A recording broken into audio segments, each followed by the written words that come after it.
बोलिए। बार बार ये दोहराते आए हैं कि हैदराबाद को हम एक ऐसा शहर बनाएंगे जो इंटरनेशनल स्टैंडर्ड्स का हो, जिसको बार बार विश्वनगरम के नाम से वो बोलते हैं। इनको ये जानना ज़रूरी है कि इस तरह का दर्जा अगर हैदराबाद को मिलना है तो क्या क्या यहाँ पर करना चाहिए। सिर्फ एक नई सेक्रेटेरिएट बनाकर एक नई असेंबली की इमारत बनाने की कोशिश और एक कन्वेंशन सेंटर बनाने की बात कर रहे हैं। बाइसन पोलो ग्राउंड को ज़बरदस्ती लेकर वहाँ पर बनाने की इनकी जो कोशिश है, इसको हम हर हालत में इसकी मुखालिफत करेंगे और किसी भी सूरत में इसको होने नहीं देंगे।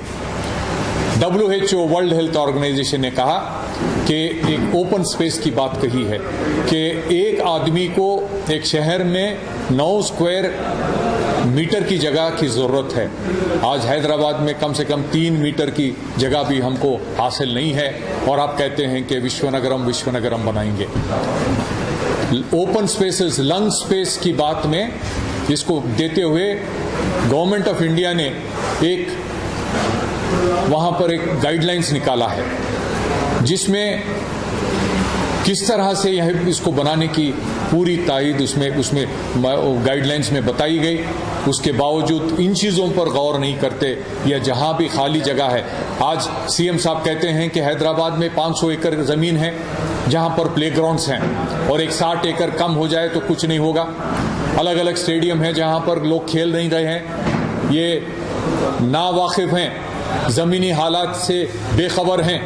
इनके मेयर हैं जो टीआरएस के जो मेयर हैं राम मोहन साहब, 3 महीने पहले उन्होंने एक समर कैंप का इफ्तिदा करते हुए कहा कि जहाँ भी खाली ज़मीन है उसको हम प्लेग्राउंड बनाएंगे।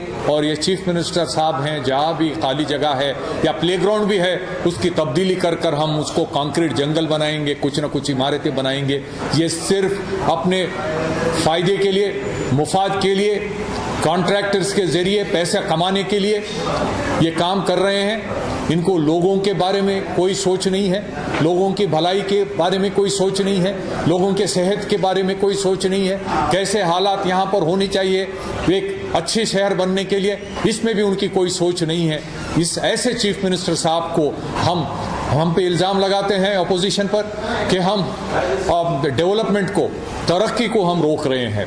इस तरह की तरक्की जो लोगों के भलाई के लिए नहीं होगी, ये सिर्फ अपने मुफाद के लिए काम करेंगे तो हर कदम पर इसको रोकेंगे और हरगिज़ रोकते रहेंगे। 100 कम से कम 200 केस तक आज कोर्ट में फाइल हुए हैं, आने ये सिलसिला जारी रहेगा। जितने चाहे उतने केस हम फाइल करेंगे। जब जमहूरियत के उसूलों को वो मानते नहीं, जब बातचीत के ज़रिए एक कोई अच्छी काम करने का एक रास्ता नहीं निकाल सकते हैं, वो मनमानी अपने एक ये दूसरे रजाकार के तौर पर ये जुल्म करते हुए जिस तरह से आगे बढ़ने की कोशिश कर रहे हैं, ये केसीआर और केटीआर दोनों इसी रास्ते पे चल रहे हैं। किस तरह से सिलसिला में किस तरह से लोगों को हिरासत में रखने के बाद क्या सलूक उनके साथ हुआ है। लोग ये समझने पे मजबूर हैं कि आज हिंदुस्तान में नहीं है बल्कि ऐसे मुल्क में है जहाँ कोई जमहूरियत के कोई उसूल यहाँ पर हावी नहीं होती, कोई कानून यहाँ पर नहीं है। लोग अपनी मनमानी तौर पर अपने जैसा वो चाहते हैं कुचलने के लिए काम कर रहे हैं। ये हरगिज़ तेलंगाना की अवाम बर्दाश्त नहीं करेगी और इसका मुंह तोड़ जवाब लोग देंगे। अभी भी वक्त है, आपका रवैया बदलिए, आपकी सोच बदल लीजिए। अगर नहीं करेंगे तो कदम कदम पर आप खबरदार रहिए कि हम कदम कदम पर आपके खिलाफ हम आवाज़ उठाते रहेंगे, गलत काम को रोकते रहेंगे।